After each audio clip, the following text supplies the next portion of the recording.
শেষ পঞ্চমীর পুজোর সময় শ্বশুরবাড়ি এসেছিলাম, অনেক দিন হয়ে গেল প্রায়। এবার আবার বর্ধমান চলে যাব। তার আগে কিছুদিন বাবার বাড়ি থেকে একটু ঘুরে আসব।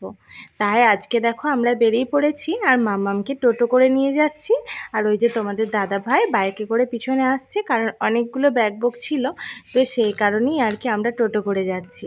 মাম্মাম যদিও টোটোতে চাপতে ভীষণ ভালোবাসে, আর আমার শ্বশুরবাড়ি থেকে বাবার বাড়ি আসতে টাইম লাগে ওই 5-7 মিনিট। আর আসার পর দেখো এখানে দিদিনকে পেয়ে কতটা খুশি। আর বিকেলবেলা আমরা এখানে স্যান্ডউইচ নিয়ে এসেছিলাম, আর সবাই মিলে স্যান্ডউইচ খাচ্ছিলাম। আর দেখো মাম্মাম এখানে কতটা খুশি, কারণ আমার বোনের কাছে অনেক বাচ্চারা খেলতে আসে। আর আমার এই ছোট্ট ছোট্ট ভাই বোনেগুলো কিন্তু সবাই আমার মামামের মামাই আর মিমি হয়। তাই এতগুলো মামাই আর মিমি পেয়ে তো ভীষণ খুশি, ছুটে ছুটে ওদের কাছেই যাচ্ছে।